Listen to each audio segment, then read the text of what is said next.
আমি বললাম আমি মাফ করে দেব, এরপরেও যদি কেউ গাদ্দারি করো, অবাধ্যতা করো, এরপরেও যদি আমি আল্লাহর কথাটাকে কোনো পাত্তাই না দাও, তো আল্লাহ বন্ধুকে বলছে, বন্ধু বলে দেন আন্না আযাবি হুয়াল আযাবুল আলীম, তাহলে কিন্তু মনে রেখো আমি আল্লাহর আযাব বড়ই ভয়ানক।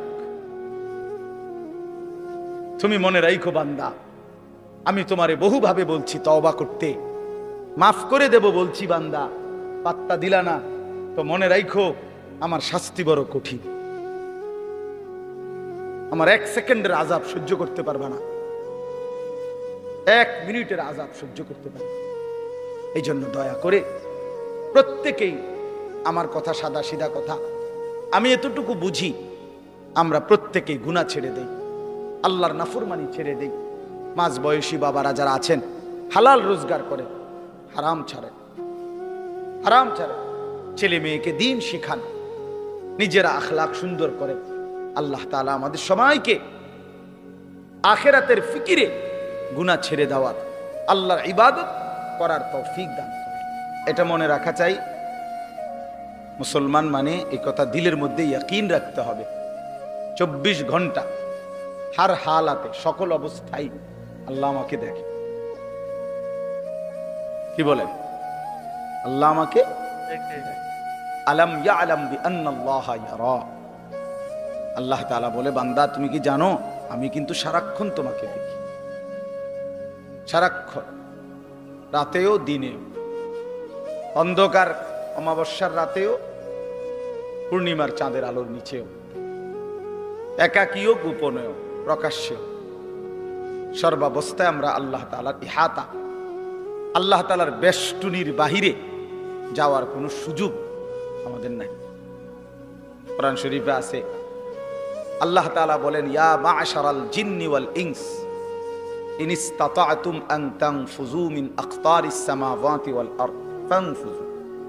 সূরা আর রহমানের মধ্যে আছে। আল্লাহ তাআলা বলেন, হে জিন এবং মানুষ, যদি নাফরমানি করতেই মন চায় তো আমি আল্লাহর আসমানের সীমানা, জমিনের সীমানা ছেড়ে দাও, আমার সীমানার থেকে বেরিয়ে পড়ো, দেখো পারো কিনা। আল্লাহ তাআলা বলে, লা তানফুজুন ইল্লা বিসুলতান, আমি ক্ষমতা না দিলে কেউই নিজের যোগ্যতায়, নিজের ক্ষমতায় আমার সীমানা পার হইতে পারবে না। বুঝেন নাই? পারবে? আমরা আসলে পারমু? এভাবে বহু আয়াতের মধ্যে আল্লাহ তাআলা কোরআনুল কারীমে কথা বারবার বলছে, বান্দা তুমি আমার বেষ্টনীর ভিতর, লাকাদ আহসাহুম ওয়া আদ্দাহুম আদ্দা। আল্লাহ তাআলা বলেন, আমি বান্দাকে বেষ্টন করে আছি এবং তার পুরা জিন্দেগি গুনে গুনে রাখছি, গুনে গুনে রাখতেছি, একটা জাররা, একটা হিসাব বাদ যাবেন,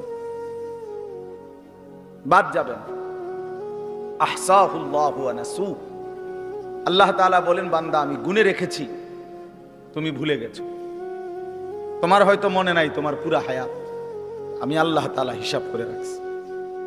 হাসি দিছো কয়টা, কাঁদছো কয়বার, হাত উপরে উঠাইছো কয়বার, নিচে নামাইছো কয়বার, অক্সিজেন গ্রহণ করছো নিঃশ্বাস কয়বার, আবার ছেড়ে দিছো নিঃশ্বাস কয়বার। আল্লাহ তাআলা বলেন, সব আমার ফেরেশতা হিসাবের মধ্যে লিখে রাখছে, সব হিসাব। এজন্য বাপ, এটা বহুতই জরুরি বিষয়। নিজেরে বুদ্ধিমান ভাবতে নাই, নিজেরে চালাক মনে করতে নাই। পৃথিবীর সবাইকে ফাঁকি দিলে কি হবে? আল্লাহকে ফাঁকি দেব কিভাবে? আল্লাহকে ফাঁকি দেব কিভাবে? আর বিচার তো আল্লাহ করবেন, ফায়সালা তো আল্লাহ করবেন। দুনিয়ার সবাই বলল ভালো, মালিক জানে আমি অসৎ, লাভ কি? এই জন্য আমরা প্রত্যেকেই একাকী গুনার ব্যাপারে সতর্কতা। যুবক ছেলে যারা আছো তোমরা ভাই, এটা তোমাদের মধ্যে বেশি দোষ। রাতের আধারে তুমি মনে করো কেউ দেখে না, এই জন্য তুমি সারা রাত মোবাইলের মধ্যে নাচ গান ছবি দেখো। দোস্ত আমার, মনে রাখো, যে মালিকের চোখ দিয়ে দেখতেছো সেই মালিক তোমারে দেখে। যার হাত দিয়ে মোবাইল চালাচ্ছ তিনি কিন্তু দেখেন। তিনি দেখেন ওয়াকাফা বিদুনুবি ইবাদিহি খাবীরাম বাসীরা। আল্লাহ তাআলা বলেন আমার বান্দার সমস্ত গুনার হিসাব রাখার জন্য আমি আল্লাহ একাই যথেষ্ট, আমি একাই যথেষ্ট। তুমি দেখবা আমি আল্লাহ তাআলার কাছে হাসরের ময়দানে যখন তোমার আমলনামা দেয়া হবে, নিজ চোখে তুমি দেখবা লা ইউগাদিরু সগীরাতান ওয়ালা কাবীরাতান ইল্লা আহসাহা। আল্লাহ তাআলা বলেন বান্দা নিজেই বলবে আল্লাহ ছোট কিংবা বড় আমার জীবনের কোনো কিছুই তো এই হিসাবের খাতার থেকে বাদ দেয় নাই, সবই তো উঠায় ফেলছে। কারে দিয়া লেখাইলে? একটা বিন্দু, একটা নিঃশ্বাস, একটা হাসি কান্না, ভালো মন্দ কিছুই তো বাদ দেয়। এইভাবে নিখুঁত আমলনামা তৈরি করছে ফেরেশতা। এই ডান কাঁধে বাম কাঁধের ফেরেশতা এক সেকেন্ডের জন্য বিশ্রাম করে না। ফেরেশতার কোনো বিশ্রাম নাই, ফেরেশতার কোনো ক্লান্তি নাই। সৃষ্টিগতভাবেই তারা এমন। ফেরেশতা আল্লাহর হুকুমের বিরোধিতা করতেই পারে না, ফেরেশতা আল্লাহর হুকুমের অবাধ্য হইতেই পারে না, সিস্টেমে নাই। এই লাইটটা নিজে নিজে বন্ধ হইবার কোনো যোগ্যতাই নেই। এটা আমরা মানুষরা এটা সুইচ বন্ধ করতে হবে, অথবা ওই বিদ্যুৎ যেখানে চলে যায় সেখানেও তো সুইচ বন্ধ হয়। কিন্তু এইটা নিজে যে আমি 1 ঘন্টা ধরে জ্বলছি এখন একটু বন্ধ হই, এরকম কি ক্ষমতা আছে কি? ফেরেশতা এমন। এই জন্য এটা মনে রাখা যায়। আমার বুঝলেও ভালো, আপনি বুঝলেও, বয়স্ক বাবারা বুঝলেও ভালো, নওজোয়ান সাথী তোমরা বুঝলেও ভালো। নিজেকে কোনোভাবেই চালাক মনে করতে না। আল্লাহ তাআলা বন্ধু বান্দা তুমি তোমারে বুদ্ধিমান ভাইব না। বুদ্ধিমান কোন নাফরমান বুদ্ধিমান হয় না, খোদার কসম। আল্লাহ তাআলা বারবার কোরআনে বলছে কোন বেঈমান, কোন নাফরমান বুদ্ধিমান হয় না। তো বলে যে কাফের বেঈমানরা দুনিয়ার কত কিছু আবিষ্কার করছে না। আপনারা একটা জিনিস বুঝেন না, সহজ হিসাব হইল আল্লাহ তাআলা যখন যাকে দিয়ে যে কাজটা করাবেন তাকে ওই বুদ্ধি ওই মেধা আল্লাহ দিয়েই দেন। এই জন্য আপনি যদি বলেন যে বেটা ট্রাক আবিষ্কার করছে, বানাইছে, মনে করেন তো এই ছোট্ট মোবাইলটা তো হে মনে এমনি বানাইতে পারবে, কারণ এত বড় ট্রাক যে বেটা বানাইতে পারছে, এবারটা কি আর এই মোবাইলটা বানাইতে পারতো না? কথা বোঝেন নাই? পারবে নাকি? তো এই পারলো না, এটা তো ছুড়ো। এত বড় ট্রাক যেহেতু বানাইছে, উনি ইচ্ছা করলে তো মোটর সাইকেল এটা তার লাগে কোনো বিষয় না। এটা নিয়ে যুক্তির কথা বুঝছেন না? হিসাবটা না, এটা কোনো যুক্তি না। আল্লাহ তাআলা এক একজনের মাথায় এক একটা কি মেধা যোগ্যতা আল্লাহ দিয়েছেন, আল্লাহ দিয়েছেন। এই জন্য আল্লাহ তাআলা কোরআনের কারিমে বলছে সমস্ত বেঈমান লা ইয়াকিলুন, এদের আকল নেই। লা ইয়াফকাহুন, এরা বুঝে না, এরা বুঝে না। লা ইয়ালামুন, এরা কিছুই জানে না। আল্লাহকে না চিনলে কিছুই চিনা হয় না। আল্লাহর কুদরত না দেখলে আল্লাহর কসম ওই চোখ কিছুই দেখে না। আল্লাহর কথা কানে না শুনলে ওই কান মূলত বধির, সেই কান আসলে শুনেই না। যেই জবান আল্লাহর নাম নেয় না, যেই জবান আল্লাহর কোরআন পড়তেও পারে না। আমি তো সবসময় বলি মুসলমান যে ব্যক্তি আল্লাহর জিকির করে না অথবা আল্লাহর কোরআন দেখে দেখেও সহি শুদ্ধ কোরআন শরীফ সাইয়া সাইয়াও পড়তে পারে না, এই লোকটা মূলত বোবা। এ আসলে কথাই জানে না। এ বাকি যেগুলো বলে বেহুদা বলে। জবান যিনি দিছেন, যার দেওয়া জবান তার নামই নিতে পারে না, তার কালামই পড়তে পারে না, তুমি তো আসলে কিছুই জানো। এই জন্য কোরআন শরীফ আল্লাহ বলছে সমস্ত বেঈমানের দিল আছে কিন্তু বোঝে না, সমস্ত বেঈমানের কান আছে কিন্তু শুনে না, সমস্ত বেঈমানের চোখ আছে কিন্তু দেখে না। কোরআন শরীফ আছে এটা, লাহুম কুলুবুল লা ইয়াফকাহুনা বিহা ওয়া লাহুম আযানুন লা ইউবসিরুনা বিহা ওয়া লাহুম আ'য়ুনুন লা ইয়াসমাউনা বিহা। আল্লাহ তাআলা বলছে বেঈমানের দিল আছে কিন্তু বোঝে না, বেঈমানের কান আছে কিন্তু শুনে না। ওই ছেলে, এই দুই ছেলে, ভাইয়া কথা বাকি থাকলে বাইরে গিয়া বলো। বেওকুফ কোথাকার, কথা বাকি থাকলে বাহিরে খালি জায়গা আছে সেখানে যাও। জিন্দিগি অপদার্থ এক জিন্দিগি বানায় ফেলছে সবাই। জীবন মানেই হলো আমার খাম খেয়াল, আমার যেটা ভালো, মন চাইলে বুট খাইলাম, মন চাইলে বাদাম খাইলাম, মন চাইলে ঠ্যাং সরাইয়া বইলাম, মন চাইলে মাথা আলগি দিয়া বইলাম, মন চাইলে হাসলাম, মন চাইলে কাঁদলাম, মন চাইলে দাঁড়াইয়া পেশাব করলাম, মন চাইলে বৈশা পেশাব করলাম। অজস্র সন্তানের চলাফেরা দেখলে বোঝা যায় এদের কোনো মা নাই, বাবা নাই, অভিভাবক নাই, এদের কোনো আখেরাত নাই, আল্লাহ নাই, পরকাল নাই, কিচ্ছু নাই। নফসের গোলাম, মনের চাহিদার গোলাম। তার খোদা তার মনের চাহিদা, তার মনে যা চায় তাই। আল্লাহ তাআলা কোরআন শরীফে বলছে, সরাসরি কোরআন শরীফের আয়াত, আল্লাহ তাআলা বলেন মনের ইচ্ছাকে যে নিজের খোদা বানিয়েছে, আল্লাহ বলছে নবী শুনেন, তার পরিচয় আর কিছুই নয়, শুধুই চতুষ্পদ জন্তু, হাইওয়ান, জানোয়ার। কোরআনের আয়াত। হ্যাঁ মিয়া, কার মতো চুল রাখলা, কার মতো জামা পরলা, কার মতো প্যান্ট পরলা, সারাদিন কোথায় ঘুরলা, রাত নাই দিন নাই, ঘন্টার পর ঘন্টা মোবাইল, ছবি, নর্তকী, নাচ, আড্ডা, হাসি, মস্করা, তামাশা, ফুর্তি।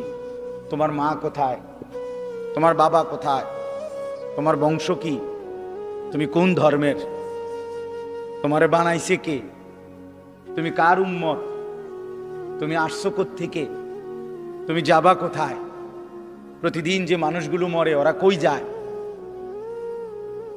এ কিছুই বুঝো না, কিছুই মনে করো না।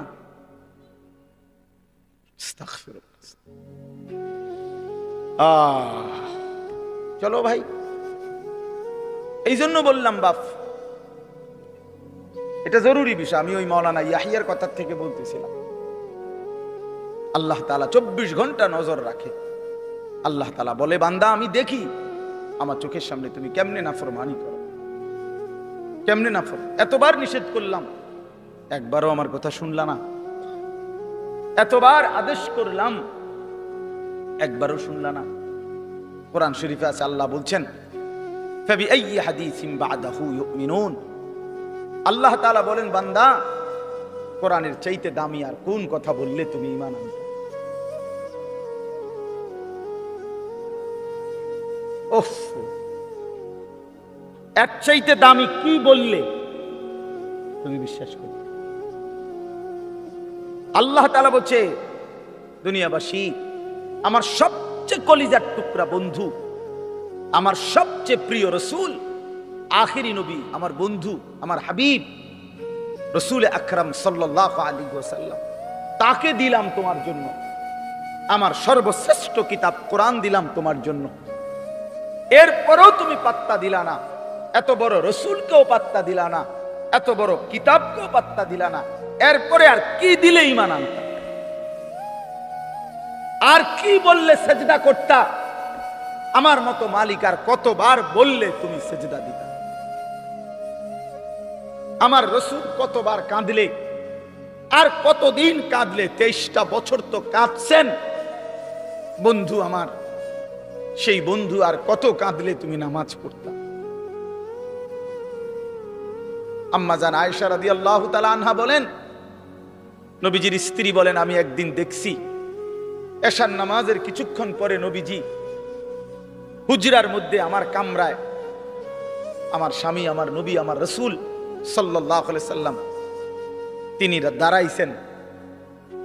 দাঁড়িয়ে আল্লাহ তাআলার কাছে নামাজের নিয়ত বাইদা উম্মতের জন্য দোয়া করতে শুরু করছেন। আম্মা জান আয়েশা বলেন, দুনিয়াবাসী আল্লাহর কসম, ফজরের আজানের পূর্ব পর্যন্ত এক দাঁড়ানোতে আমি দেখছি নবীজি সারাটা রাত কাঁদছেন আর উম্মতের জন্য দোয়া করছেন, সারা রাত। ইন তুআযিবহুম ফাইন্নাহুম ইবাদুক ওয়া ইন তাগফির লাহুম ফাইন্নাকা আনতাল আজিজুল হাকীম। এই দোয়াটা করছে, আল্লাহ আমার উম্মত আপনার বান্দা, আপনি বানাইছেন, যারে আপনি বানাইছেন তারে আপনি চাইলেই শাস্তি দিতে পারেন, এটা তো আমি জানি। আপনি শাস্তি দিলে আপনারে বাধা দিবে কে? কারণ আপনার গোলাম, আপনার বান্দা, আপনি বানিয়েছেন, আপনি মনিব, আপনি মালিক। কিন্তু ওয়া ইন তাগফির লাহুম, নবীজি বলেন আল্লাহ, কিন্তু এই বন্ধুর দিকে তাকাইয়া, আপনি তো আমারে খুব ভালোবাসেন, আমার দিকে তাকাইয়া যদি আমার উম্মতরে মাফ করে দেন, তাইলে আপনারে বাধা দিবে কে?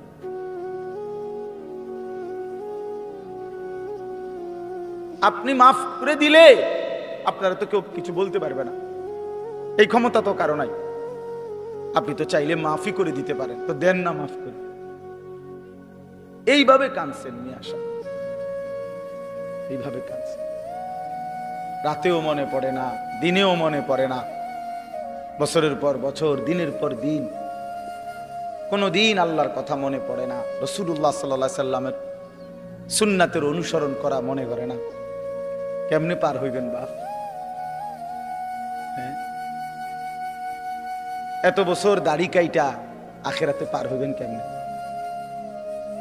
30 বছর সুদ খাইয়া আখিরাতে পার হইবেন কেমনে? কোনদিন ফজরের নামাজ পড়েন না, আখিরাতে পার হইবেন কেমনে? আপনার বিবি কোনোদিনও পর্দা করে না, এই বোন পার হবে কেমনে? 30 বছর ধরে প্রতিদিন আপনার ঘরে রঙিন টেলিভিশন চলে, আপনার বিবি বাচ্চারা নাচ গান নর্তকীর ছবি নাটক সিনেমা দেখে, মুক্তি পাইবেন কেমনে বাবা? বলেন, সবাই বলেন, ফিকির করেন, ভেবে দেখেন। কি বুঝাই দিবেন আল্লাহকে? কি বুঝাই দিবেন রাসূলুল্লাহ সাল্লাল্লাহু আলাইহি সাল্লাম? নবীজি কিছুই জিজ্ঞেস করবে না? কি মনে করেন আপনারা এমনি সবাই সুপারিশ করবে মানে কি কিছুই জিজ্ঞাইতো না? কোনো কাগজপত্র কিছুই দেখবে না নাকি? কথা বলেন না তো। তাইলে রাসূলুল্লাহ সাল্লাল্লাহু আলাইহি সাল্লাম সুপারিশ করবে মানে কি? মানে কোনো কথা নাই, শুধু আপনি গিয়ে দাঁড়াইবেন আর আপনার ব্যস্ত বুঝ দিয়ে লাগবে নাকি? তো তাইলে হিসাব করলো কেন? ডান কাদের বাম কাদের ফেরেশতা লিখলো কেন? আমল নামা তৈরি হলো কেন? মিজানের পাল্লায় ওজন হবে কেন? হাসরের ময়দান, বিচারের ময়দান বলা হলো কেন? বুঝেন নাই কথা? এজন্য এটা অনুভব করা উচিত। রাসূলুল্লাহ সাল্লাল্লাহু আলাইহি সাল্লাম সরাসরি তাফসিরে আছে, আমরা পড়ছি বাবা। আল্লাহ তাআলা যেদিন নবীকে বলছেন, বন্ধু আপনার সামনে আমি আপনার উম্মতের আমলনামা খুলব, এই কথা নবী যখন শুনছেন, আল্লাহ নবী সাল্লাল্লাহু আলাইহি সাল্লাম অঝরে কাঁদছেন। কেন কাঁদছেন?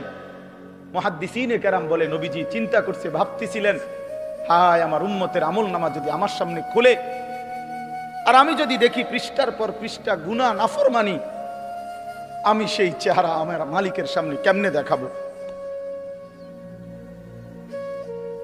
আমি কেমনে বলবো সর্বশ্রেষ্ঠ নবীর উম্মত এমন নাফরমান কেমনে হয়? বুঝেন নাই? এই জন্য বিষয়টারে এত তামসা মনে করেন।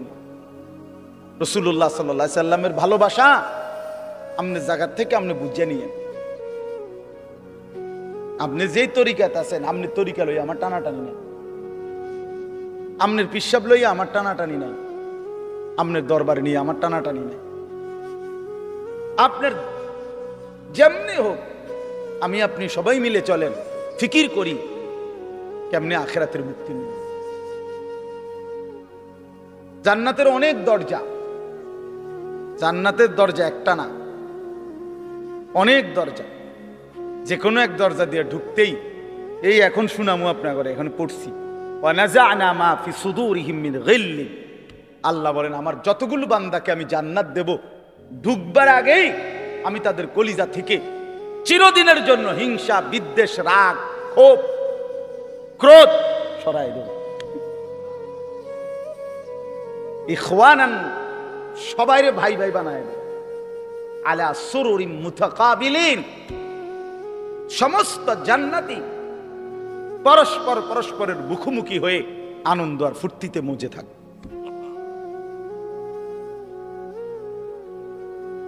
এই জন্য দোস্ত আমার, বন্ধু আমার, বাপ আমার, ফিকির চাই, ফিকির চাই। এ কথা দিল দিয়ে বুঝতে হবে। হাসলেও মরে যাবেন, কাঁদলেও মরে যাবেন। শরীর সুস্থ থাকলেও একদিন মৃত্যু হবে, রোগ শোকে পড়লেও মৃত্যু হবে। রাজপ্রাসাদ আর অট্টালিকাতে যে রাত কাটায় সেও মরে যাবে, কুড়ে ঘরে আর ফকির সেও একদিন কবরে চলে যাবে। নাকি বলেন? বলেন, সবাই বলেন। আমরা সবাই যেতে হবে কিনা বলেন? অতএব যেটা নিশ্চিত মৃত্যু, এটাকে ভুলে যাওয়া ঠিক না। আখিরাত নিশ্চিত। কোরআনুল কারীমের মধ্যে আল্লাহ বলছে ওয়াবিল আখিরাতি হুম ইউকিনুন। মুমিন তাকে বলে, মুত্তাকি তাকে বলে, জান্নাতি বান্দা তাকে বলে, মুসলমান তাকে বলে। আল্লাহ তাআলা বলে যে আখিরাতকে ইয়াকিনের সাথে বিশ্বাস করে। ভাষা ভাষা না, ধারণা না, আখিরাত তার ইয়াকিন। আগুনে লাগলে পুড়ে যায়, এটা আমাদের ধারণা না, ইয়াকিন। কথা বুঝেন নাই আমার?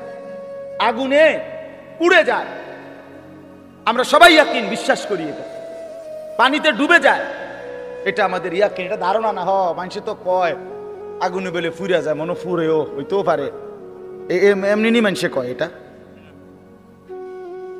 তো আল্লাহ তাআলা বলেন বান্দা, আখিরাতের ব্যাপারটা তুমি এই মনে করো না যে আরে হুজুররা তো কয়, বারবার কয়, মনে হইতেও পারে, হইতেও পারে। হ্যাঁ, এটারই আখিরাত না। সাহাবায়ে কেরাম রাসূলুল্লাহ সাল্লাল্লাহু আলাইহি ওয়াসাল্লামের সোহবতে, সান্নিধ্যে, কিতাবের মধ্যে আমরা পড়ছি সাহাবীদের হালাত ছিল এমন যেন তারা আখিরাতকে 24 ঘন্টা চোখের সামনে দেখতেন। ওয়াবিল আখিরাতি হুম ইউকিনুন, আখিরাতের ব্যাপারে ইয়াকিন, একেবারে মজবুত ইয়াকিন।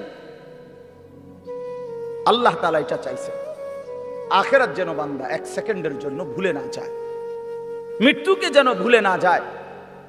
মৃত্যু মানে শেষ না, মৃত্যু মানে সমাপ্তি না। দুনিয়ার ভদ্রলোকরা, দুনিয়ার জেনারেল লাইনের অনেক শিক্ষিত মানুষ, ওরা এগুলাকে বলে যে তিনি 60 বছর 70 বছর বিভিন্ন সেবামূলক মানব কল্যাণে বিভিন্নমুখী অবদান রেখে 70 বছরে তিনি তার জীবনের সমাপ্তি টানলেন। সমাপ্তি মানে কি? শেষ। অর্থাৎ 70 বছর পরে তিনি শেষ, আর কিছু নাই ওনার জীবনে। না না, এটা মিথ্যা কথা।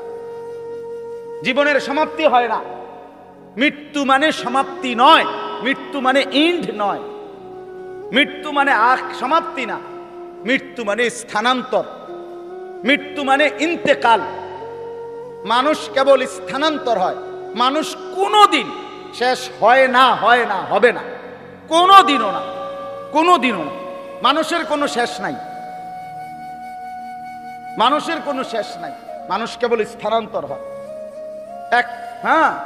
মাটি থেকে মানুষ বীর্যের ফোঁটা হয়, আল্লাহর কুদরতে বীর্যের ফোঁটা থেকে মায়ের জরায়ুতে যায়, মায়ের জরায়ু থেকে 9 মাসে ধীরে ধীরে পরিবর্তন হতে হতে একদিন মায়ের পেট থেকে মানব সন্তান হয়ে বের হয়, আবার পরিবর্তন হয়, আবার পরিবর্তন হইয়া কিশোর, যুবক, বৃদ্ধ, অথবা তার আগেই কবরে চলে যায়।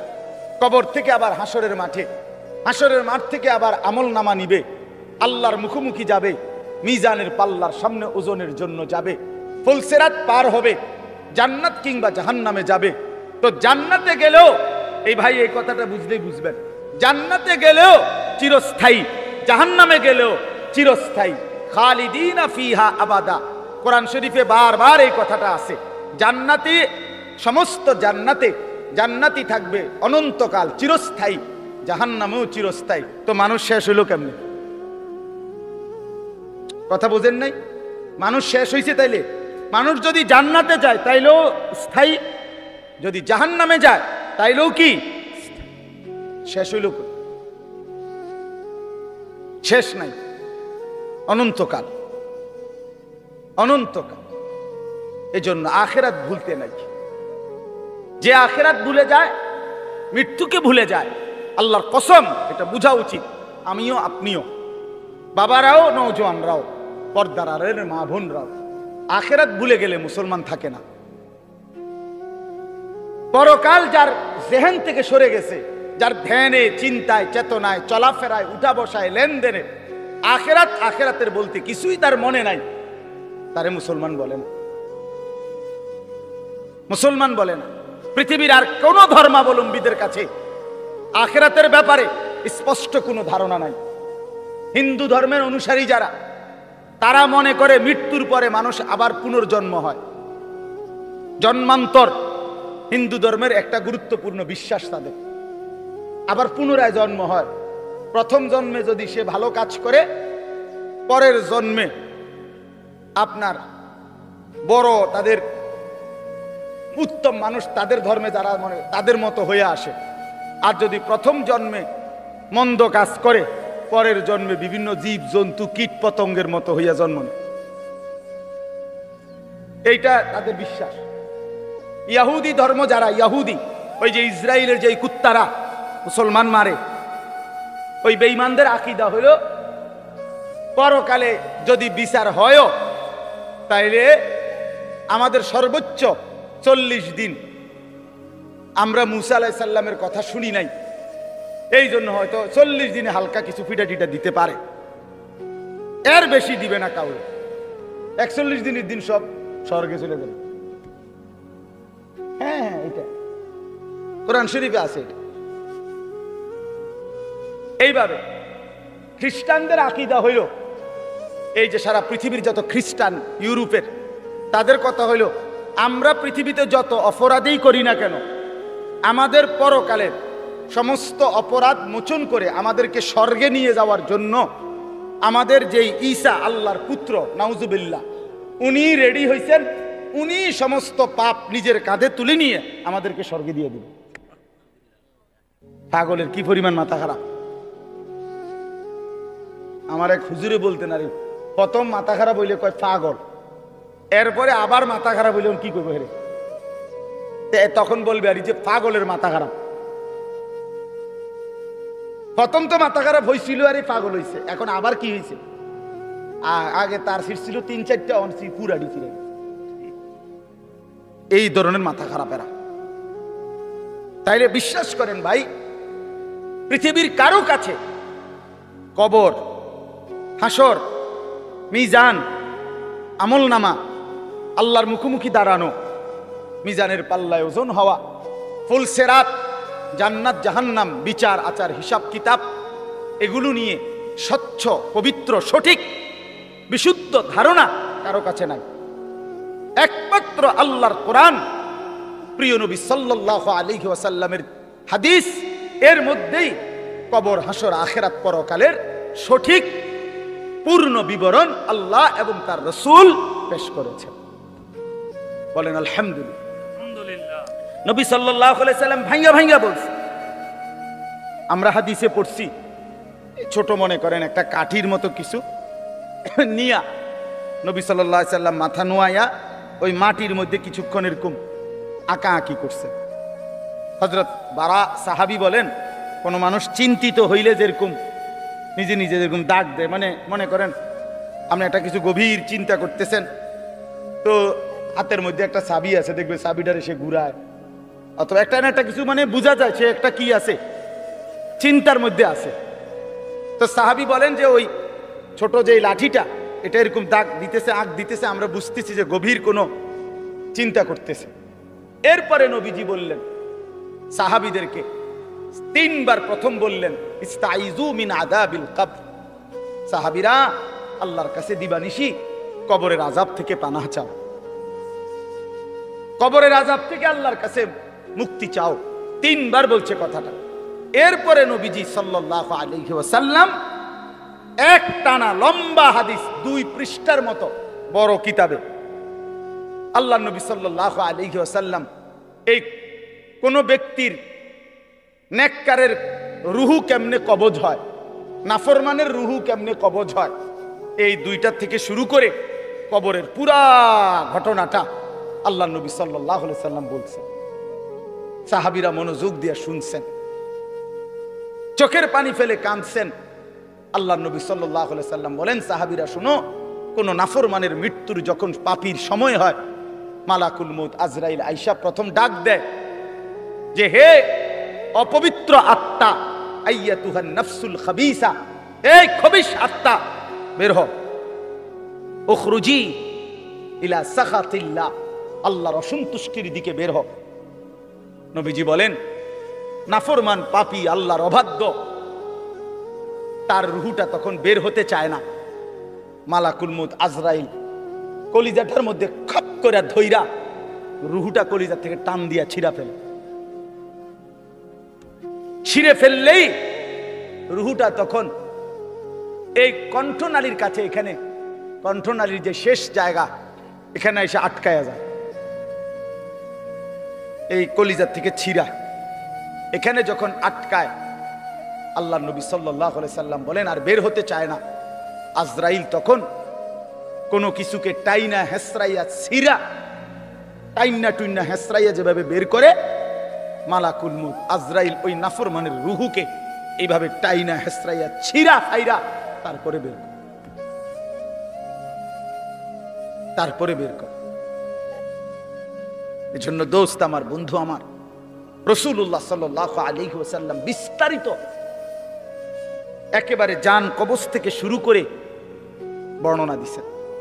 কোরআন শরীফ আল্লাহ বারবার বলছেন, ফালাউলা ইযা বালাগাতিল হুলকুম, রব্বুল আলামিন বলে, কোন নাফরমানের রূহু যখন ছিঁড়ে গিয়ে কণ্ঠনালীতে এসে পৌঁছে, ওয়া আনতুম হিনা ইদিন তানদুরুন, তোমরা আশপাশের আত্মীয় স্বজন তখন তার দিকে তাকিয়ে থাকো,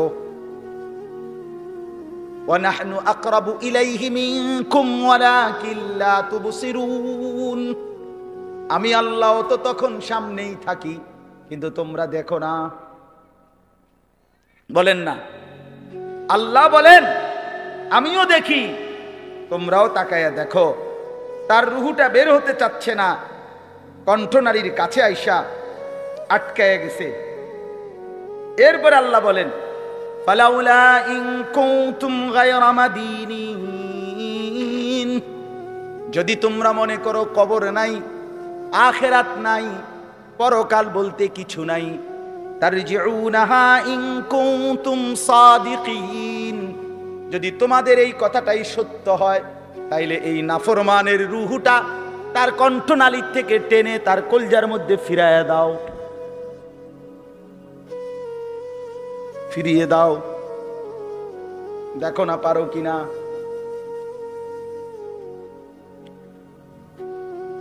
তাহলে বলেন সম্ভব তখন? মানে কেউ পারবে তো তখন নাকি? কোরআন শরীফের জন্য আছে, আল্লাহ বলছে আউলা লাকা ফাআউলা সুম্মা আউলা লাকা ফাআউলা। আল্লাহ বলে, নাফরমান বান্দা মনে রেখো, তুমি 4 বার কষ্ট পাইবা, তুমি 4 বার যন্ত্রণা পাইবা, তুমি 4 বার আযাব পাইবা। আমি আল্লাহ বলে রাখলাম, আউলা লাকা ফাআউলা সুম্মা আউলা লাকা ফাআউলা। একবার জান কবজের সময় কষ্ট পাইবা, 2 নম্বরে কবরে কষ্ট পাইবা, 3 নম্বরে হাসরের ময়দানে কষ্ট পাইবা, 4 নম্বরে জাহান্নামে কষ্ট,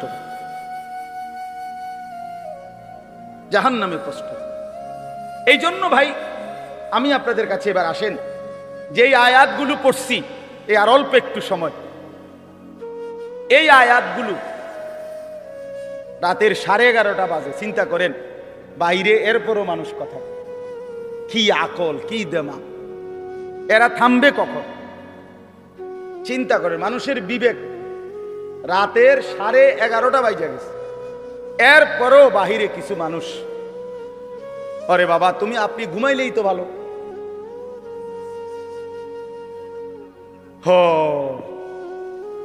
কোনো কথাই, মানে আল্লাহর কথা কানের ধার দিয়েও যায়।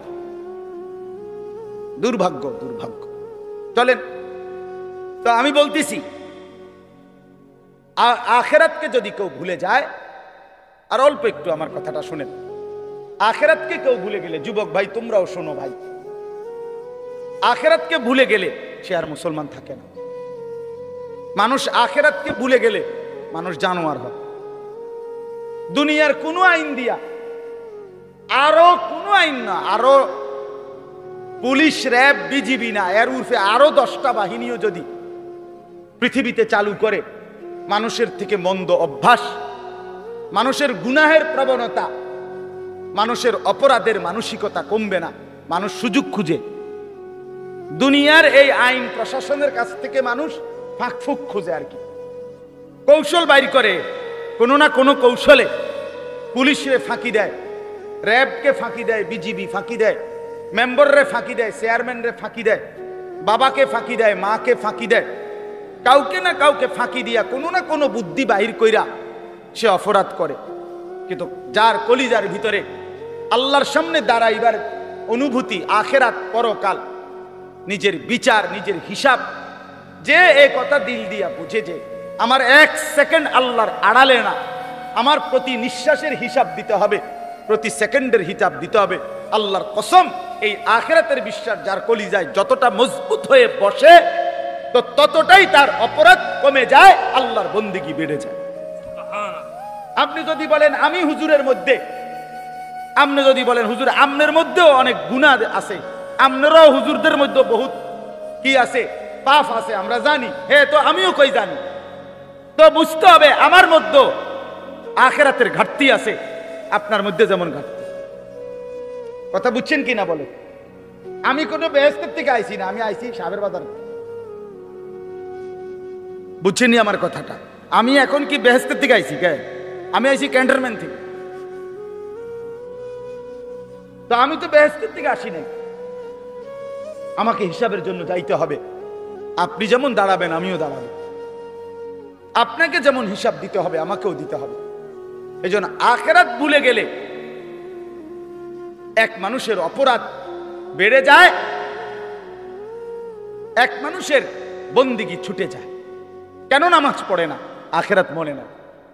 কেন চুরি করে, জিনা করে, ব্যভিচার করে, মদ খায়, জুয়া খেলে? কেন সারা রাত যুবক সারা রাত উলঙ্গ ছবি দেখে, নর্তকীর নাচ দেখে, জিনা ব্যভিচারের দৃশ্য দেখে?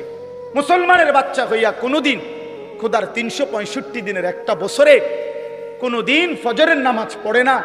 মুসলমানের বাচ্চা এত বড় জানোয়ার কেন হইল? মুসলমানের ঘরে জন্ম নিয়া এত বড় হাইওয়ান কেমনে হইল?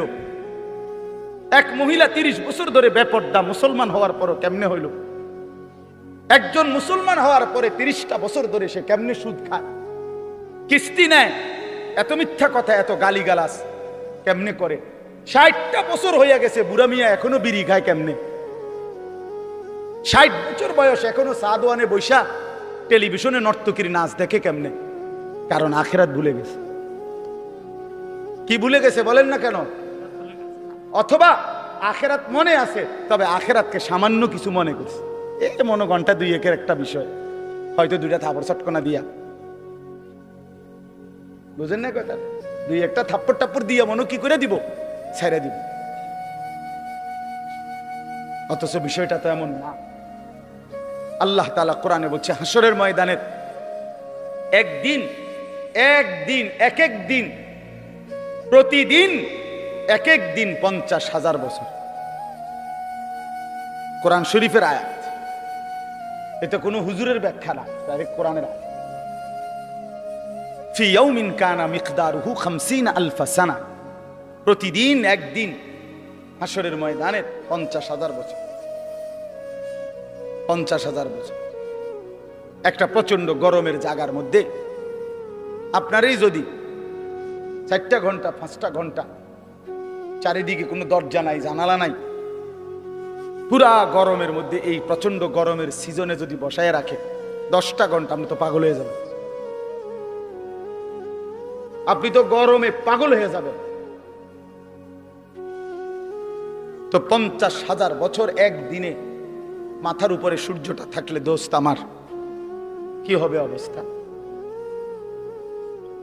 পায়ের নিচের জমিন তামার মতো হলে কি হবে?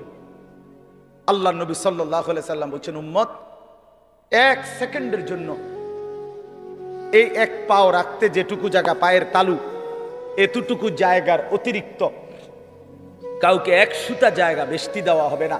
মাউদাউ কাদামিন, শুধু পাও রাখবার জায়গাটাই হাসরের ময়দানে মিলবে। ডানে বামে সামনে পিছনে আর আগাইতেও পারবে না, পিছাইতেও পারবে না, এবং 1 সেকেন্ডের জন্য বসতে পারবে না। ইয়াউমা ইয়াকুমুন নাসু লিরাব্বিল আলামিন, দাঁড়িয়ে থাকতে হবে। মাথার উপরে সূর্য থাকবে, পায়ের নিচে জমিন তামার মতো, নড়াচড়ারও কোনো ডান বাম করার সুযোগ নাই। জাহান্নাম সামনে, ওয়াজি ইয়াউমা ইদিম বিজাহান্নাম, কোরআন শরীফে আল্লাহ বলছে হাসরের ময়দানে জাহান্নামকে সকলের সামনে এনে দাঁড় করানো হবে, জাহান্নামকে দেখবে। এই অবস্থায় কেমন হবে হালাত? আমি এই বছর এই যে গত হজে আরাফার দিন, যেদিন হজের দিন, বিশ্বাস করেন হজের দিন আরাফাতের দিন মানে হজ্জের সময় ওই তাবুর বাহিরে দাঁড়াইয়া, খোলা আকাশের নিচে দাঁড়াইয়া দোয়া করা, এটা একটা সুন্নত, মানে নবীজির একটা আমল ছিল।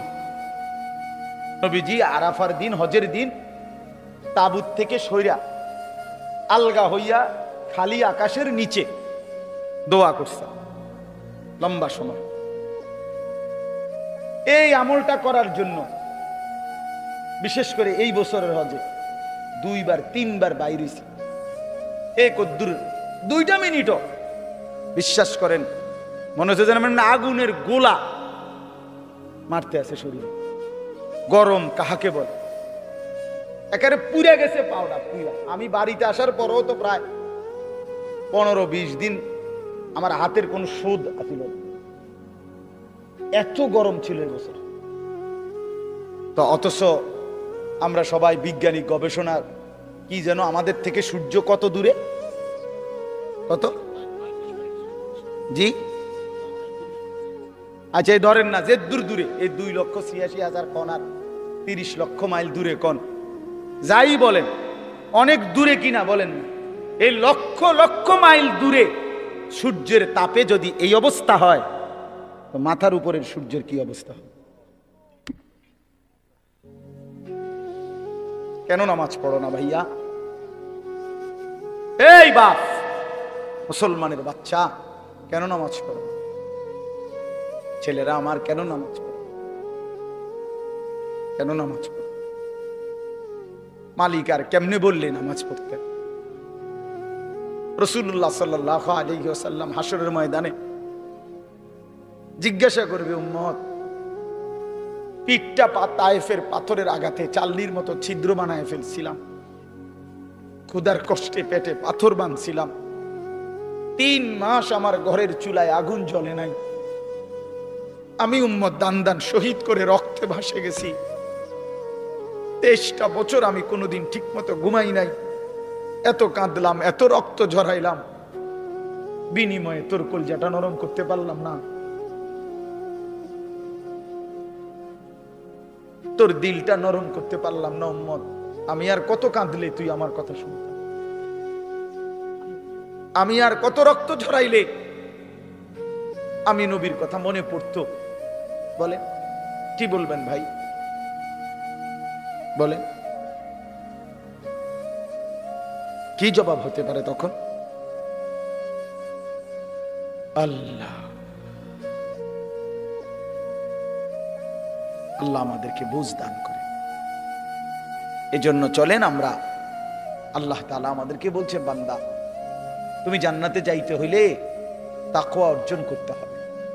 ঈমান তোমারে আমি এমনিই দিলাম, জন্মসূত্রেই মায়ের পেট থেকে বের হইছো, সাথে আমি ঈমানের দৌলত আমি তোমারে দিয়ে দিছিলাম।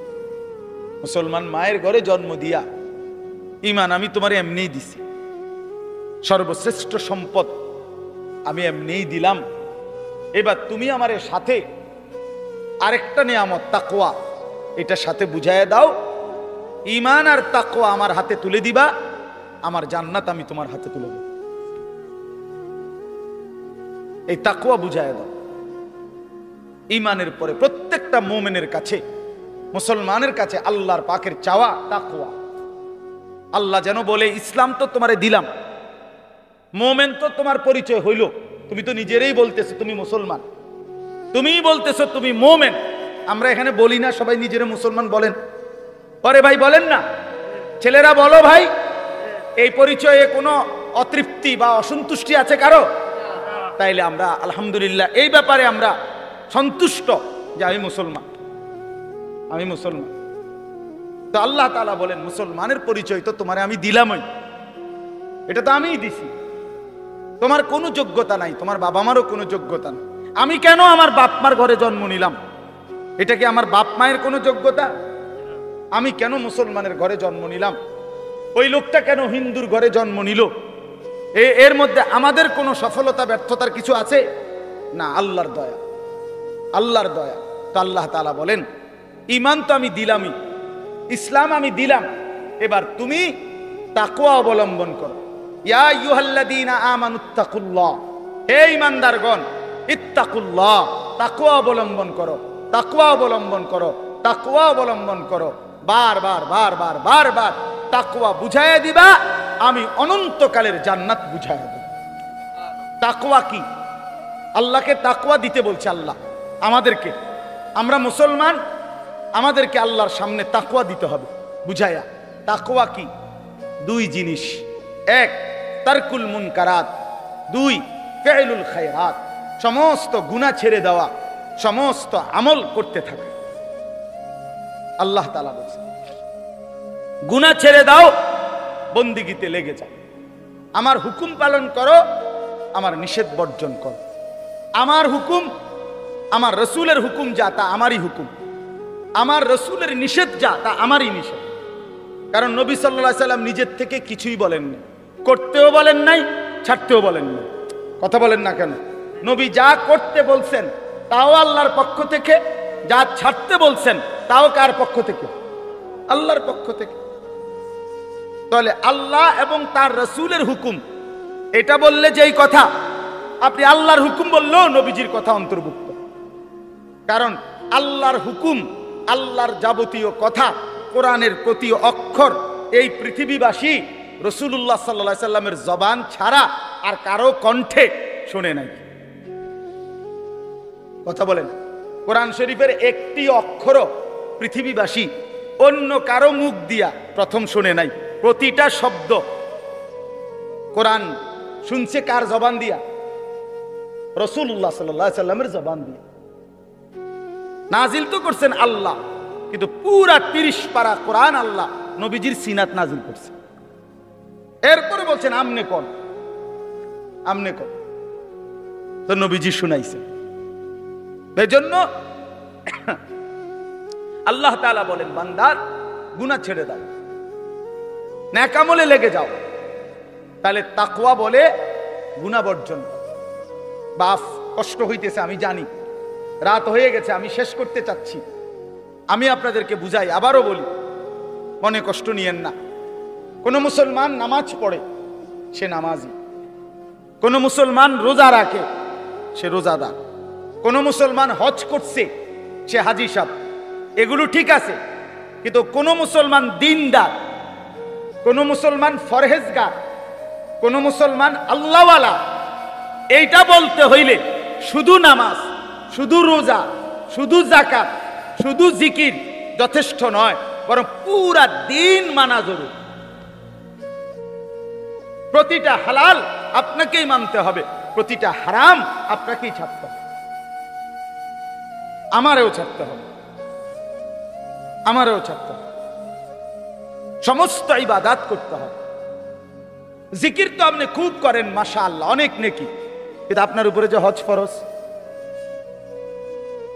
রোজা তো আপনি মাশাআল্লাহ খুব রাখেন, কিন্তু আপনার উপরে যে যাকাত ফরজ, সেটা কই? সেটা কই? আপনি নামাজ রোজা তো মাশাআল্লাহ খুব করেন, কিন্তু আপনার বউ বাচ্চার যে তাদেরকে নামাজ পড়তে বলা, তাদেরকে আল্লাহর ইবাদতের উপরে উঠাবার চেষ্টা করা, এটাও যে আপনার উপরে ফরজ দায়িত্ব, সেটা কই? আপনি দি ফুলারে কিছু কর না, তে আমনের ঘরে 16 বছরের এত বড় ডাকাত, কোনোদিন নামাজ পড়ে না, একদিনও ফজরের নামাজ পড়ে না। আপনি এই ঘরে ঘুমান, আমনের ফোলাও এই ঘরে ঘুমায়। এত বড় জানোয়ার আমনের ঘরে ঘুমায় কেন? হ্যাঁ, এত বড় হাইওয়ান, এত বড় চতুষ্পদ জন্তু মুসলমানের ঘরে ঘুমায় কেন? এই নাফরমান কতদিন পরে নামাজ পড়বে বলেন? আপনার বিবি কত বছর পরে পর্দা করবে? আপনি যদি বলেন আমি কইছি তো, শুনে না। কয়বার কইছেন? 950 বছর। তো নূহ আলাইহিস সালাম তো 950 বছর বলছে। আপনি যদি কইছেন সর্বোচ্চ 10 বার, 50 বার, আর মনে করেন আপনি 50,000 বারে কইছেন, তো 50,000 বার বলার পরে অথবা 3 বছর বলছেন অথবা 10 বছর বলছেন, তো 10 বছর পরে আর বলতে হবে না। এই ছুটি আপনারে কে দিল? আমার কথাটা বুঝছেন? আমি যে হুজুর বিশ্বাস করেন, আমি তারে বলতে বলতে মনে 50,000 বার কইছি, তো আচ্ছা, তো ঠিক আছে, আমি ধরে নিলাম, বিশ্বাসও করলাম। তো 50,000 বার বলার পরে ছুটি, এই কথা আপনারে কে অনুমতি দিল? আছে এমন কোন অনুমতি নাই। এই জন্য বাবাদেরকে বলি, সন্তানের, স্ত্রীর, ঘরের মানুষ যারা আপনার ছেলে মেয়ে বউ বাচ্চা, এদের ঈমানের ফিকির, আখিরাতের ফিকির, নামাজের ফিকির, ইবাদতের ফিকির, আল্লাহর কসম এটা হলো আপনার প্রথম প্রধান মূল দায়িত্ব। ভাত মাছ চাল ডাল, ঘর সংসার ফার্নিচার, বিদেশ কিংবা দেশ, চাকরি কিংবা ব্যবসা, দোকান কিংবা ভিট, ক্ষেত কিংবা খামার, এগুলোর ব্যবস্থা পারলে করলেন, না পারলে যদি না করতে পারেন, আল্লাহর কসম আখিরাতে কোনো জবাব দিতে হবে না। আপনার ছেলে মেয়ের জন্য যদি আপনি বিল্ডিং করে দিতে না পারেন, খাট বানায় দিতে না পারেন, তারে যদি আপনি বিদেশ না পাঠাইতে পারেন, এর জন্য হাসরে আপনি আটকাবেন না। কিন্তু তারে কেন নামাজ পড়তে বললেন না, সেজদা দিতে বললেন না, পর্দা করতে বললেন না, তারে কেন গুনাহ ছাড়াইতে চেষ্টা করলেন না, তারে কেন টেলিভিশন, মোবাইল, নাটক, সিনেমার থেকে বাঁচাইতে চেষ্টা করলেন না, এই জন্য আপনি আল্লাহর কাছে জবাবদিহি করতেন। এই আমরা আমাদের চেষ্টা করলাম আপনার ঘরে বুঝায় করার জন্য। তো আল্লাহ তাআলা বলেন, বান্দা তাকওয়া বুঝায় দাও, আমার জান্নাত বুঝে নাও। গুনাহ ছেড়ে দিলে বলে হুজুর আমি সব পারমু কিনা, আপনি সব পারবেন কিনা? সব বলতে আপনি কয়টা বুঝছেন? আপনি জানেননি মোট শরীয়তের বিধান, বলে যে শরীয়তের বিধান হইল করণীয় হইল মোট 30টা, বর্জনীয় হইল মোট 28টা। এরকম আপনি শুরু না করবেন, আপনি শুরু করবেন, আপনি যাবেন আল্লাহর হুকুম মানার জন্য, আপনি আগাবেন 1 কদম, রব্বে করিম রহমত নিয়ে আসবেন 100 কদম। আল্লাহ বলছে বান্দা তুমি আইসো 1 বিগত, আমি আসবো 1 হাত। তুমি আসবা 1 হাত, আমি রহমত নিয়ে আসবো 2 হাত। তুমি আসবা হাঁটতে হাঁটতে, আমি রহমত মাগফিরাত নিয়ে আসবো দৌড়তে দৌড়তে। কাজেই বান্দা তুমি ঘাবড়াইও না, আমি তো আছি বান্দা। মা তো 2 বছরের বাচ্চারে হাঁটা শিখায় যখন, একটু দূরে দাঁড় করাইয়া, মা এই পাশে দাঁড়াইয়া, আব্বু আব্বু আসো আসো হাঁটো, তো 2 কদম 1 কদম। মাও তো জানে হে এই থেকে এই এর দূর আইতে পারতো না, ঠিক কি না বলেন? কিন্তু মার উদ্দেশ্য কি? মহিলাটার উদ্দেশ্য হইল বাচ্চাটা আমার 2টা কদম দিলেই এ পড়ে যাবে, কিন্তু আমি দৌড়াই আগে ধরলাম। এই জন্য 2 কদম দিলেই বাচ্চা যখন পড়ে যাইতে লাগে, মা দৌড়াইয়েই কোলে নিয়া আদর দিয়া চুমা দিয়া জড়ায় ধরে। রব্বুল আলামিন বলে বান্দা তো আমার দুর্বলী, বান্দা তো আমার পুরা হক আদায় করতে পারবে না, কিন্তু আমার বান্দা আগায় আসলে, আমি তার দিল দেখলে, আন্তরিকতা দেখলে, গুনাহ ছেড়ে দিলে, আমি আল্লাহ লক্ষ কোটি গুণ রহমত নিয়ে তার কাছে আগায় আসবো। আল্লাহ তাআলা বলছে বান্দা তুমি রাতে আসলে আমি রাতে আসবো, তুমি দিনে আসলে আমি দিনে আসবো। তুমি পুরা পৃথিবীর সমস্ত বালুকণা পরিমাণ গুনাহ নিয়ে আসলে, আমার কাছে মাফ চাইলে, চোখের পানি ফেললে, আমি আল্লাহ তাআলা সম পরিমাণ মাগফিরাত নিয়ে তোমার কাছে আসবো। হাদিস এটা। এই জন্য আমরা প্রত্যেকেই চেষ্টা করি। আমার দ্বারা হইতো না এ কথা মুসলমান বলতে পারে, মুমিন এ কথা বললে হবে না রে বাপ। আপনি পারবেন, আপনি পারবেন। নেক আমল, আল্লাহর হুকুম, পালন করার নিজেরও চেষ্টা করেন, বউ বাচ্চার জন্য চেষ্টা করেন। আর যুবক ছেলে, তোমরা ভাই নিজেরে নিজে নষ্ট করো না। এই রাত গভীরে এই বন্ধু আমি বললাম, ভাই আমার, নিজের চরিত্র, নিজের আখলাক, নিজের জীবন, নিজের যৌবন নষ্ট করো না। একদিন দুনিয়ায়ও কষ্ট হবে, আখিরাতেও কষ্ট। আখলাক চরিত্র যে নষ্ট করে, এই উলঙ্গ ছবি, নর্তকীর ছবি, জিনা ব্যভিচারের ছবি, নারীর ছবি, আল্লাহর কসম প্রতিটা তোমার যৌবনের শক্তি দুনিয়ার মধ্যেই নষ্ট করে দেয়। আখিরাতের বরবাদি তো আছেই, দুনিয়ারও শক্তি, সামর্থ্য, যৌবন, যৌন শক্তি নষ্ট করে দেয়। এজন্য দুনিয়াও কষ্ট হবে, আখিরাতেও কষ্ট। তুমি ব্যক্তিগতভাবে না জানলেও আমি জানি, হাজারো শত শত যুবকের সাথে আমার ব্যক্তিগত সম্পর্ক আছে, ব্যক্তিগত মহব্বত আছে আমার সাথে। এরকম অসংখ্য যুবকের চোখের পানি এই এতগুলো মানুষের সামনে আল্লাহর কসম আমি দেখছি। তুমি জানো না, নষ্ট নারী, নষ্ট ছবি দেখতে দেখতে নিজের শরীর সক্ষমতা কি পরিমাণ নষ্ট করে ফেলছে। নিজের হাত নিজের নাফরমানি গুনার মধ্যে ব্যবহার করে কি পরিমাণ বরবাদ করে দিছে। সারা রাত নিজের জীবন কি পরিমাণ শেষ করে দিছে। এখন একাকী নিভৃতে কাঁদে, মা জানে না, বাবা জানে না, পৃথিবীর কেউ জানে না, দুঃখে দুঃখে কাঁদে। আমি এমন শত শত যুবক আমাদের সাথে তো কথা বলে, কাঁদে, দোয়া চায়, কি করব বলে। তোমার কাছে তো কইতো, তোমার কাছে বলবে কেন? আল্লাহ আমাদেরকে মাফ করে দেন। এই জন্য আমি অনেক ছেলে দেখা বললাম, জীবন দেখাইতে হবে। জান্নাতে আল্লাহ বলেন, ফি জান্নাত, আমার অগণিত জান্নাতে থাকবা, অয়ুন, ঝর্ণা ধারা বেষ্টিত জান্নাত। এটা একটা সুন্দর কথা। মানে জান্নাতের মধ্যে 24 ঘন্টা আল্লাহ তাআলা জান্নাতি বান্দার জন্য 4টা নহর চালু রাখবেন। একটা হলো দুধের নহর, পানির নহর, মধুর নহর, মদের নহর। দুধের নদী, পানির নদী, মধুর নদী, মদের নদী। দুনিয়ার মদ না, জান্নাতের মদ। এই 4টা 24 ঘন্টা থাকবে।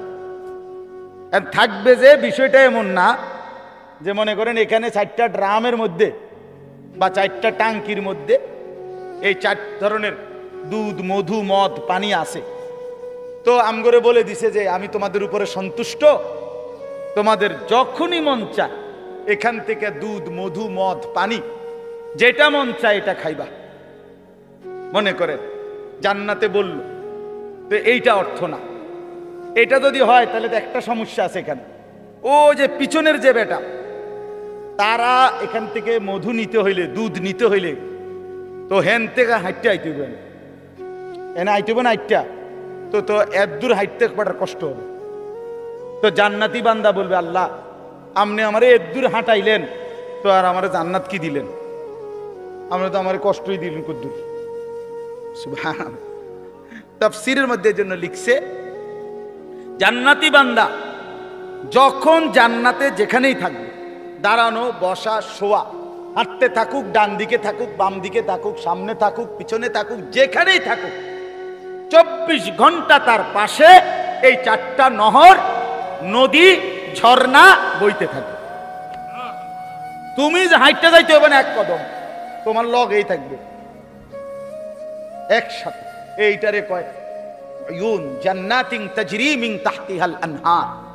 এইটার অর্থ সারাক্ষণ সারাক্ষণ। আল্লাহ আমাদেরকে তৌফিক দান করেন। মালিক তো জান্নাত বান্দাদের জন্যই বানাইছে, মুসলমানদের জন্যই বানাইছে। তো আমরা তো মুসলমান, আমরা আল্লাহর কাছে জান্নাত চাইতে পারি না? কথা বলেন না, চাইতে পারি আমরা? এরপরে আল্লাহ তাআলা বলেন, উদখুলুহা বিসালামিন আমিনিন। আল্লাহর ফেরেশতারা বলবে, হে আল্লাহর বান্দা, চির শান্তি এবং চির নিরাপত্তার সাথে জান্নাতে ঢোকো। আর কোনোদিন অশান্তি মিলবে না, আর কোনোদিন বিপদ মুসিবত আসবে না। চিরদিনের জন্য শান্তি, চিরদিনের জন্য নিরাপদ জায়গায় ঢোকো। 3 নাম্বার আল্লাহ বলেন, ওই যেটা বলে ফেলছি, ওয়া নাযা'না মা ফি সুদুরিহিম মিন গিল্লিন, আমি আল্লাহ তাআলা প্রতিটা জান্নাতি বান্দা জান্নাতে ঢুকবার আগেই তার দিল থেকে হিংসা, বিদ্বেষ, রাগ, ক্রোধ এগুলা খুলে ফেলে দেব। ইখওয়ানান আলা সুরুরিন মুতাকাবিলিন, পরস্পর জান্নাতি বান্দা ভাই ভাই হবে। আরো মজার বিষয় এখানে বলছে, সকলেই যখন যে অবস্থায় থাকুক, দাঁড়াইয়া থাকুক, বসে থাকুক, শুয়ে থাকুক, 1 সেকেন্ডের জন্য জান্নাতি কেউ কারো পিছনে হবে না। বুঝছেন আপনি? এই ভাই তো আপনার পিছনে, মনে করেন জান্নাতে আছে কিন্তু ওটা পিছনে পড়ে গেছে, আপনারা পিছনে ওনারা সামনে, হোক না যা, মনে করেন পুরোটাই এসি ঠিক আছে কিন্তু আপনি তো পিছনে। তো আল্লাহ তাআলা বলছে এমন হবে। আপনারা এখন পিছনে পিছনে না, একজনের পিছনে একজন, তো মনে করেন এটা পুরোটাই জান্নাত কিন্তু এবারে তো পিছে পড়ে গেছে। সে যদি আবার কয় আচ্ছা জান্নাতে আছি ঠিক আছে কিন্তু আমি তো পিছনে, বুঝেন নাই কথা? তো আল্লাহ তাআলা বলেন আলা সুরুরিন মুতাকাবিলিন, না বান্দা এমন হবে না, বরং যখন দাঁড়িয়ে থাকো আর বসে থাকো আর শুয়ে থাকো পিছনে কোনোদিন হবে না। 24 ঘন্টা মুতাকাবিলিন, জান্নাতি বান্দা পরস্পর মুখোমুখি থাকবে। যদি বলেন এটা কিভাবে সম্ভব, তো ওইখানে গেলেই তো আমরা দেখবো কেমন সম্ভব। এই সময় আপনি আমারে বুঝাই কইবেন এভাবে, আমিও আপনার বুঝাই কইব এই যে এইভাবে যেমন হয়েছে।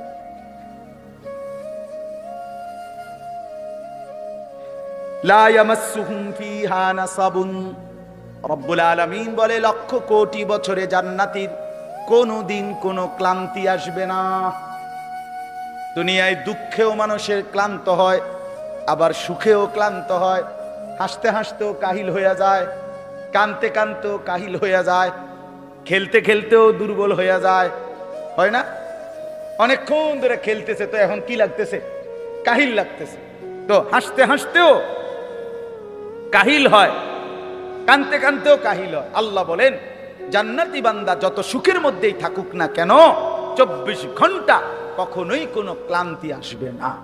ওমা হুম মিনহা বিমুখরাজিন, রব্বুল আলামিন বলেন কোনদিন লক্ষ কোটি বছরে জান্নাতি বান্দাকে 1 সেকেন্ডের জন্য জান্নাত থেকে বের করা হবে না, কোনদিন বাহির হবে না, অনন্তকালের জন্য থাকবে। এবার শেষ কথা বন্ধু, নব্বি ইবাদি আন্নী আনাল গফুরুর রহিম। রব্বুল আলামিন বলেন এমন সুন্দর এমন সুখের জান্নাত আমি আল্লাহ বর্ণনা দেওয়ার পরে বন্ধু ও নবী আপনাকে বলছি, কোন উম্মত যদি আপনার বলে আল্লাহ আমি তো শুনেছি জান্নাতের কথা, যেতেও মন চায়, কিন্তু এই পরিমাণ গুনার নাফরমানি করেছি রব্বুল আলামিন, যার কারণে গুনাহ তো অনেক বেশি, জান্নাতের আশাই করতে পারি না। আল্লাহ বলেন বন্ধু আপনি আমার সেই বান্দাদেরকে বলে দেন আন্নী আনাল গফুরুর রহিম, যত লক্ষ কোটি গুনাহ হোক না কেন ছেড়ে দিয়ে তওবা করে চোখের পানি ফেলে যদি আমি আল্লাহর দিকে ফিরে আসে, আমি আল্লাহ ওয়াদা দিলাম আসমান ছোঁয়া গুনাহ হলেও আমি আল্লাহ গফুর, আমি নিশ্চিত মাফ করে দেব। 5 ওয়াক্ত নামাজ পড়ার চেষ্টা করেন, কষ্ট করলেই হবে, একটু হিম্মত করলেই হবে, শত ব্যস্ততার ভিতরেও নামাজ পড়া যায়। আল্লাহ আমাদেরকে বুঝ দান করে। এই মাদ্রাসা আল্লাহ তাআলা কবুল করে নেন, মাদ্রাসার তামাম ফিকির আল্লাহ তাআলা কবুল করে।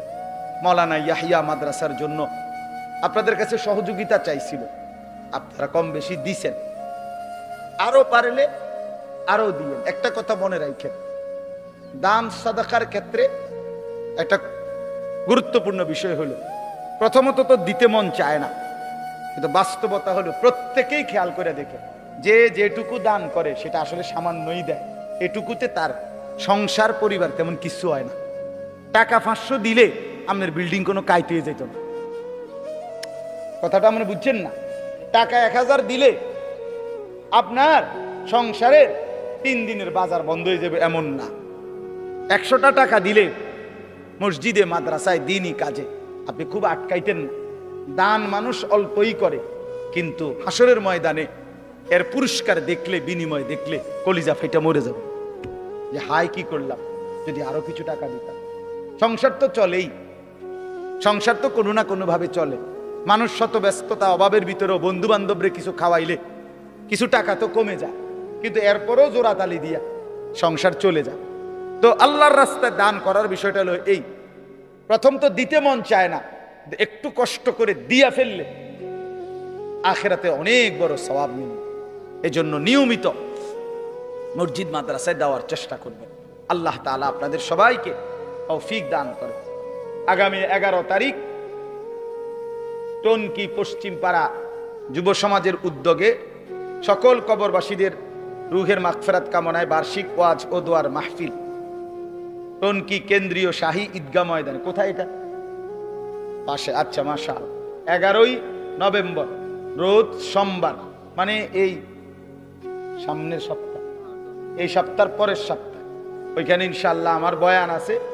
এশার নামাজের পরপর, এশার নামাজের পরপর আমার আলোচনা আমাদের সোনাকান্দা দরবার শরীফের পীর সাহেব হুজুরের ছোট ভাই মাওলানা হুসাইন আহমদ হানাফি, সেও বয়ান করবে, আরো ওলামায়ে কেরাম আসবে।